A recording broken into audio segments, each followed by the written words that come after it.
Question number 4. The random variable x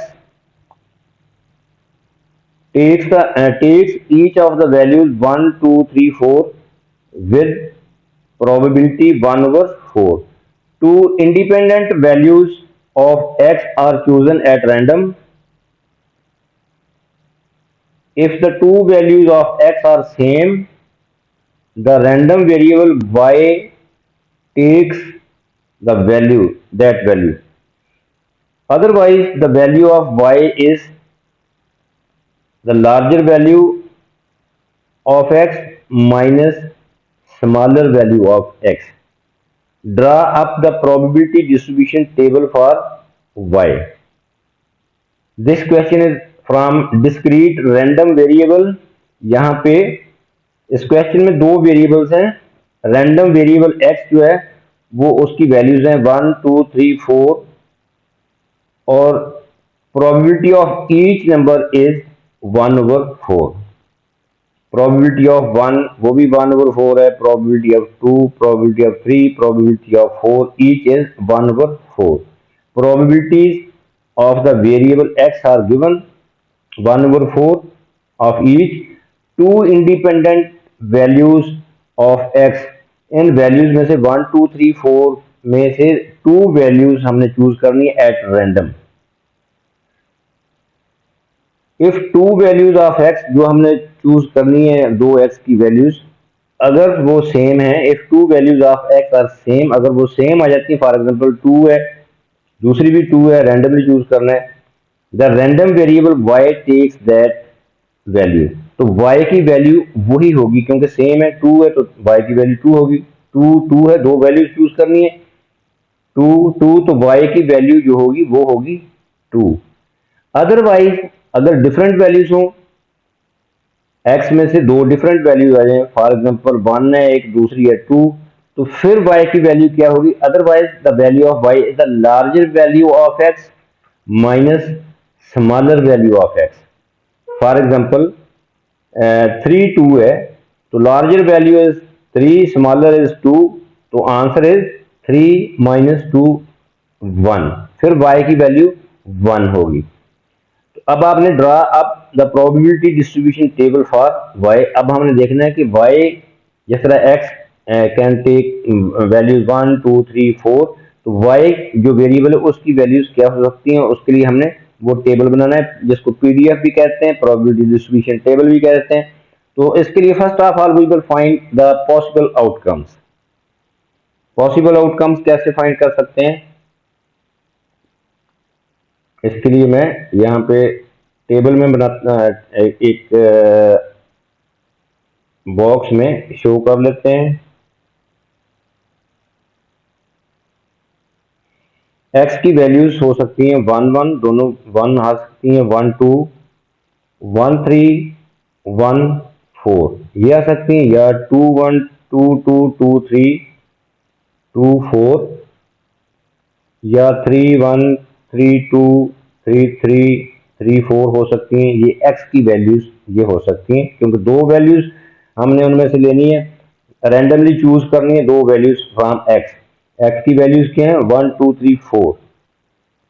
पहली में 1, दूसरी में 1 आ सकता है, 1, 2 भी आ सकता है, 1, 3 भी. पॉसिबल ऑल पॉसिबल आउटकम्स ये हो सकती हैं. तो 4, 1, 4, 2, 4, 3, 4, 4 भी हो सकती हैं. अब हमने देखना है कि y की वैल्यूज क्या हो सकती हैं. y की वैल्यू y जो है वो कौन कौन सी वैल्यूज ले सकता है. फॉर एग्जांपल अगर हमारे पास दो सेम वैल्यूज आ जाती हैं x की 2, 2, तो y की वैल्यू होगी 2. तो 1, 1 है तो y की वैल्यू होगी 1. तो इसी तरह अगर हम यहाँ पे प्रोबेबिलिटी अगर सेम x आ जाए, दोनों वैल्यूज ऑफ x सेम आ जाए, फॉर एग्जांपल 1, 1 है, 2, 2 है, 3, 3 भी हो सकता है, सेम वैल्यूज में 4 भी हो सकता है। तो यहाँ पे इनकी प्रोबेबिलिटी 1/1 की प्रोबेबिलिटी 1/4 सबकी प्रोबेबिलिटी सेम है 1/4 इट इज गिवन। ये देखें यहाँ पे गिवन है 1 2 3 4 सबकी प्रोबेबिलिटी 1/4 है। तो यहाँ प्रोबेबिलिटीज लेते हैं कि 1/4 इंटू 1/4 प्लस 1/4 इंटू 1/4 2 की प्रोबेबिलिटी आ गई है, प्लस फिर 1/4 इंटू 1/4 फिर 1/4 इंटू 1/4। तो ये आ जाएगा 1/4 इंटू 1/4 1/16। तो ये कैलकुलेट करेंगे हम तो ये आ जाएगा 4 इंटू 1/16 या 1/4 कैलकुलेट करेंगे इसको तो we get 1/4। This is the probability if same x आ जाए। तो यहाँ पे अगर डिफरेंट एक्स आ जाए, एक्स की दो डिफरेंट वैल्यूज आ जाए, फिर प्रोबेबिलिटी क्या हो सकती है? प्रोबेबिलिटी व्हेन एक्स दो डिफरेंट वैल्यूज ऑफ एक्स आ जाए,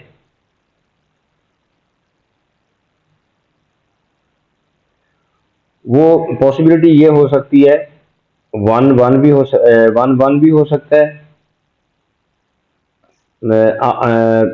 इसके लिए when different values of x आ जाए तो फिर उसके लिए हमारे पास 1 कैसे आता है?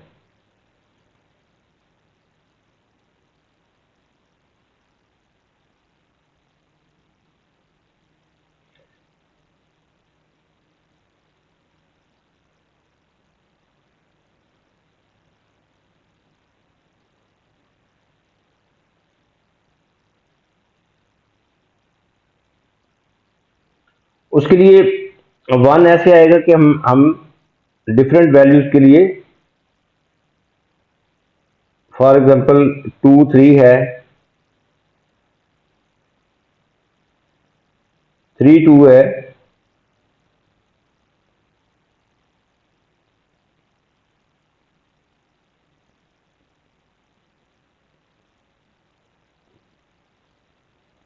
4 3 है या 3 4 भी हो सकता है।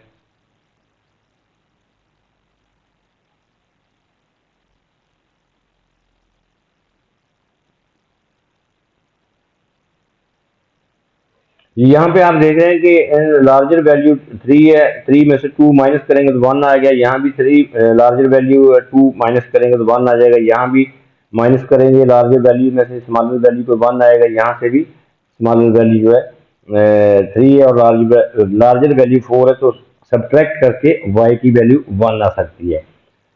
अब हमने यहाँ पे प्रोबेबिलिटी डिस्ट्रीब्यूशन टेबल बनाना है y के लिए। y के लिए प्रोबेबिलिटी डिस्ट्रीब्यूशन टेबल यहाँ पे बनेगा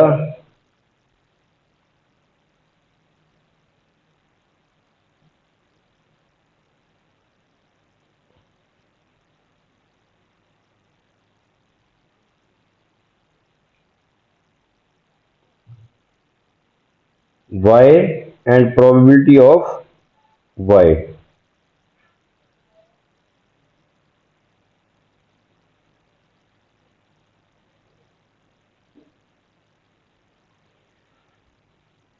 यहाँ पे देखें अगर सेम वैल्यूज आ जाए, सेम वैल्यू 1/1 भी हो सकती है और सेम वैल्यू 1/1 का मतलब है कि y की वैल्यू 1 हो सकती है। 1 और किस तरीके से आ सकता है? ये वैल्यूज ये ऑप्शंस भी हो सकती हैं।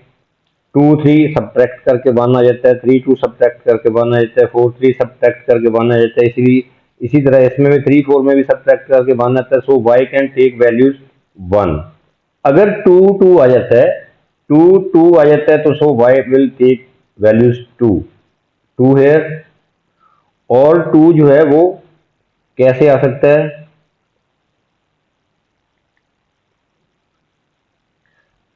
दूसरे तरीके से जो है वो 2 आ सकता है यहाँ पे सब्ट्रैक्ट करके। दूसरी ऑप्शन ये है कि सब्ट्रैक्ट करके भी 2 आ सकता है। फॉर एग्जांपल 1 3 है, सब्ट्रैक्ट करेंगे लार्जर वैल्यू में से स्मॉलर वैल्यू तो 2 आएगा, या 3 1 भी हो सकता है, 4 2 भी हो सकता है, 2 4 भी हो सकता है। इन दोनों वैल्यूज को larger value minus smaller value, तो आंसर इज 2। तो so y can take the values 2। अगर 2 सेम आ जाए तो फिर भी 2। अगर ये ऑप्शन भी हो सकती है कि सब्ट्रैक्ट करके भी, क्योंकि it is given in the question statement, otherwise the value of y is the larger value of x minus the smaller value of x. So y can take these values, 1 1 भी y की value हो सकती है, 2 भी और 3 भी हो सकती है, बिकॉज 3 3 अगर हमारे पास आ जाता है, दोनों वैल्यूज x की सेम आ जाती हैं, तो यहाँ पे 3 आ जाता है। 4 भी आ सकता है क्योंकि 4 4। तो यहाँ पे अब हमने इनकी प्रोबेबिलिटीज लिखनी है, 1 की, 2 की, 3 और 4 की प्रोबेबिलिटीज क्या होंगी। ये तो y can take these values 1 2 3 4। अब हमने लिखना है इनकी, यहाँ पे प्रोबेबिलिटीज लिखनी है।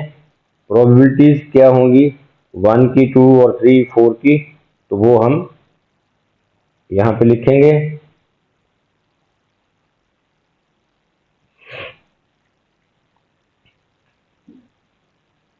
अगर हमारे पास 1 आ जाता है तो 1 के लिए कौन कौन सी ऑप्शन है कि y की वैल्यू 1 है, तो वो होगा 1 1 1 1 से भी 1 आता है, 1 2 से भी 1 आता है सब्ट्रैक्ट करके, और 2 3 से भी आता है 1, 2 1 से भी आता है, 3 2 से भी आता है, 3 4 से भी आता है, 4 3 से भी आता है। ये हमने ऑप्शंस लिखी, यहाँ प्रोबेबिलिटीज लिखनी है हमने। प्रोबेबिलिटीज जो तो 1 के लिए ये प्रोबेबिलिटी, यहाँ पे p मैंने नहीं लिखा, दिस इज अंडरस्टूड। तो ये आ जाएगा कि प्रोबेबिलिटी क्या होगी 1 की। Probability of y is equal to 1।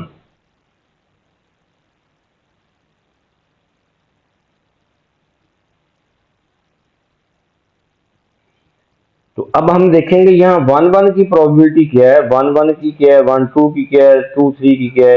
ये सब की प्रोबेबिलिटी जो वो सेम होगी। 1 2 3 4 5 6 7, ये 7 है, तो पहले की आएगी 1/16, 1 1 की 1/16। इसी तरह 1 2 की भी यही आएगी 1/16 1/16। ये 1/16 1/16 7 टाइम्स आएगा, क्योंकि ये 7 ऑप्शन है। तो सो हम इसी तरह इसको क्या करेंगे, हम 7 से 1/16 इंटू 1/16 को मल्टीप्लाई कर देंगे। इसी तरह यहाँ पे नेक्स्ट भी 1/16 1/16 आएगा।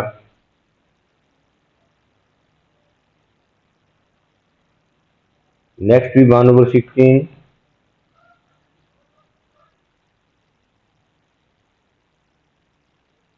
सॉरी ये 1/16 नहीं आएगा, ये 1/4 1/4 आएगा। 1 और 1 की प्रोबेबिलिटी ये देखें, 1 1 की probability 1/4 into 1/4, this means that 1/16 आएगा। 1/16, नेक्स्ट की भी 1/16 प्रोबेबिलिटी, 2 3 की भी 1/16, 2 1 की भी 1/16, 3 2 की भी 1/16 है, और 3 4 की 1/16 प्लस 4 3 की प्रोबेबिलिटी भी 1/16। तो ये कितने हो गए 1 2 3 4 5 6 7। तो टोटल जब एलसीएम लेके हम करेंगे तो this will we will get 7/16। तो 7/16 जो है वो प्रोबेबिलिटी आई है 1 की, कि 1 y की वैल्यू 1 कब पॉसिबल है, तो वो ये पॉसिबिलिटीज है। तो अब प्रोबेबिलिटी 7/16 जो है वी विल राइट हियर 7/16। इसी तरह हमने देखना है कि 2 की प्रोबेबिलिटी जो है वो क्या आ सकती है। प्रोबेबिलिटी ऑफ 2, ये देखें y की वैल्यू 2 जो है उसकी प्रोबेबिलिटी क्या होगी।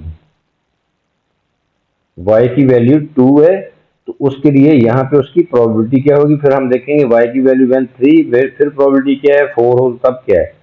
अब हम इसको रेज कर देते हैं।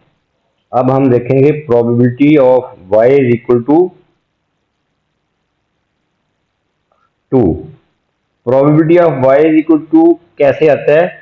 अगर x की दोनों वैल्यूज, क्योंकि यहाँ पे क्वेश्चन में लिखा हुआ है if the two values of x are same the random variable y take the that value, वही वैल्यू होगी। अब हम उसके लिए पॉसिबिलिटीज हो सकती है 2 आए, अगर दोनों x की वैल्यू 2 आए तो फिर भी 2 आ सकता है।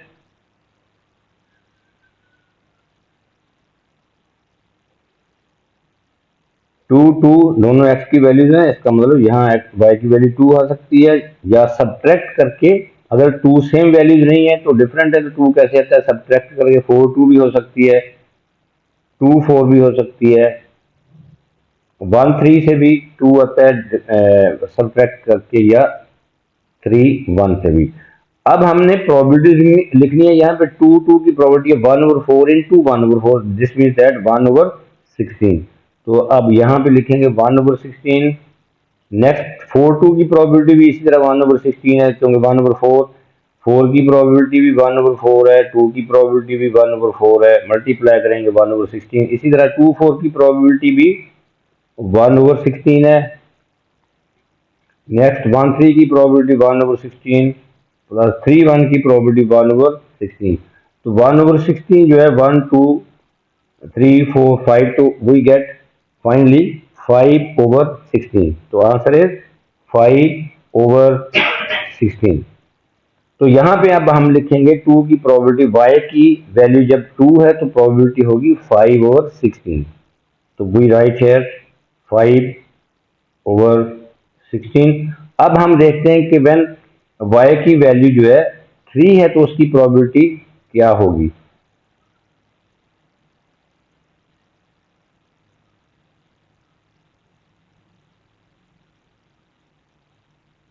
अब y की वैल्यू 3 है तो प्रोबेबिलिटी क्या हो सकती है? y इज इक्वल टू 3 कैसे आ सकता है? या तो दोनों x की वैल्यूज 3 3 हैं तो 3 आ सकता है, या सब्ट्रैक्ट करके 3 कहां से आ सकता है? 4 1, यहां से भी 3 आ सकता है। और 4 1 से भी आ सकता है, और 1 4 से भी आ सकता है, और 4 4 से भी आ सकता है। हमारे पास 3 ही ऑप्शंस हैं, यहां से ये आ सकता है। Probability of y is equal to 3 mean that probability of 3 3, या प्रोबेबिलिटी ऑफ 1 4, या प्रोबेबिलिटी ऑफ 4 1। ये भी हमारे पास उसी तरह इसकी प्रोबेबिलिटी आएगी 3 3 की 1/4 into 1/4, this means that 1/16 plus 4 1 4 की प्रोबेबिलिटी भी 1 की प्रोबेबिलिटी 1/4, 4 की भी प्रोबेबिलिटी 1/4 है, तो ये भी 1/16। नेक्स्ट 4 1 की प्रोबेबिलिटी भी 1/16, ऐड करेंगे तो वी गेट 3/16। ये 3/16 हम यहाँ पे 3 y की वैल्यू 3 है, अगेंस्ट 3/16 उसकी प्रोबेबिलिटी लिख देंगे 3/16। अब 4 की प्रोबेबिलिटी जो है वो हम कैसे लिखेंगे? 4 की प्रोबेबिलिटी जो है वो आप देखें कि वो एक ही ऑप्शन है कि या दोनों सेम आ जाएं। ये देखें y की वैल्यू जो है 4 कैसे आती है? ये 4 4 से 4 आती है।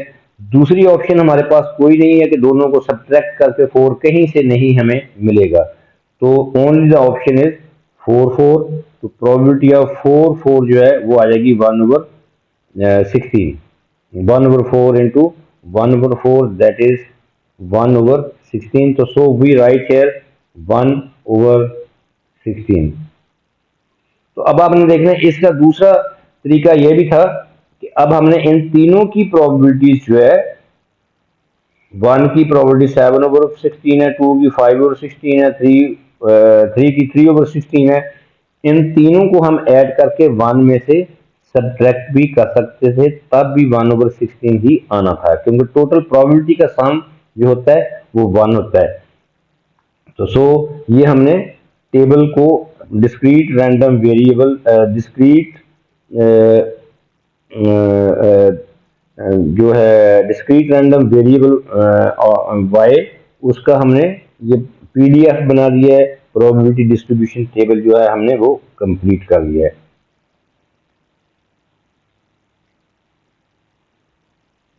Next part of this question is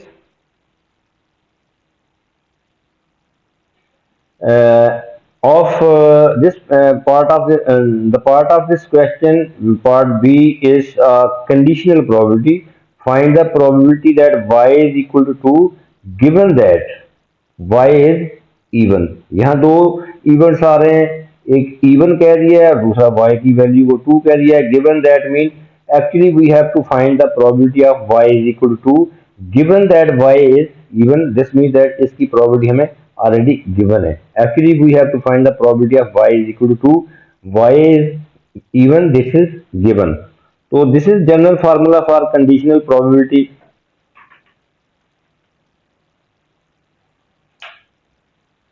conditional probability का फार्मूला, जनरल फार्मूला ये होता है for any two events A and B, अगर हमारे पास कोई दो इवेंट्स ए और बी हैं तो probability of A given B, ये लाइन शोज गिवन दैट, ये लाइन जो होते हैं गिवन दैट को रिप्रेजेंट करती है। इसको कैसे रीड करना है आपने, probability of A given B, A और बी के हैं दो इवेंट्स हैं, तो ये फार्मूला होता है probability of A intersection B over probability of B. This is general formula of conditional probability when where A and B are two events. Probability of A given B. इसको क्या पढ़ते हैं, probability, we have to find the probability of event A given that B event has already occurred. तो probability of A intersection B over probability of B, याद रखें कि intersection का मतलब यहाँ पे and या multiplication होता है। तो so we will use this formula.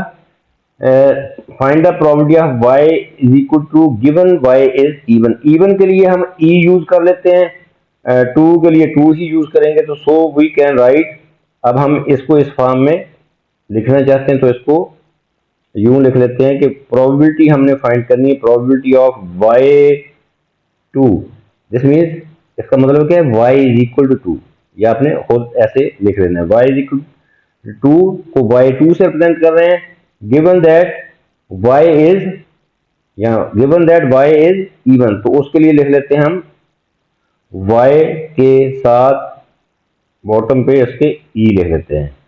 इस सारे का मतलब ये है find the probability that y is equal to given y is even, तो उसको इस फॉर्म में लिख लेते हैं। तो now using this formula, right hand side क्या होगी, दोनों इवेंट्स का पहले न्यूमरेटर में हम इंटरसेक्शन लेंगे, probability of the intersection of both the events, तो so probability of y2 intersection y e over probability of y e, y even। तो सो अब हम यहां से हेल्प लेंगे अपने टेबल से, जो ऊपर डिस्क्रीट रैंडम वेरिएबल y जो है उसका हमने प्रोबेबिलिटी डिस्ट्रीब्यूशन टेबल बनाया हुआ है, वहां से हेल्प लेंगे। अब सबसे पहले हमने देखना है कि what is the probability of when y is even, denominator को सेटल करना है आपने, y is, this means probability of y is even.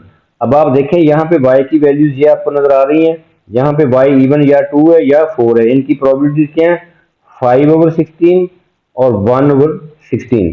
तो so we will write here कि वो आएगा y इवन कहाँ पे है, when y is equal to 2 या प्रोबेबिलिटी ऑफ 4 भी इवन है, ये दो ऑप्शन हो सकती हैं। अभी हमने इनकी प्रोबेबिलिटीज जो है वो यहाँ पे लिखनी है, 5/16 और 4/16। पहले आप ऐसे लिख लें, प्रोबेबिलिटी ऑफ 2 या प्रोबेबिलिटी ऑफ 4। तो अब नेक्स्ट न्यूमिनेटर में क्या है, y2, इसका मतलब है y इज इक्वल टू 2 हो और इवन भी हो। वो सिर्फ एक ही ऑप्शन है, y, ये देखें y2 भी हो और इवन भी हो, तो वो ये है, क्योंकि यहाँ पे इंटरसेक्शन का मतलब क्या है, एंड y2 भी हो और इवन भी हो, y is equal to and y even, वो एक ही ऑप्शन है 2। यहाँ पे 5/16 लिख देंगे न्यूमिनेटर में, 5/16, या अभी आप ऐसे लिख दें प्रोबेबिलिटी ऑफ 2। अब इनकी वैल्यूज लिख देते हैं। प्रोबेबिलिटी ऑफ 2 क्या है, 5/16। डिनोमिनेटर में क्या आएगा, P2 जो है वो 5/16 है, P4 जो है वो 1/16 है। इसको कैलकुलेट करेंगे तो ये 5/16 डिवाइडेड बाय 6/16, तो ये 16 जो है ये 16 से कैंसिल होके हमारे पास आ जाता है 5/16, that is the final answer. 5/6 is the final answer.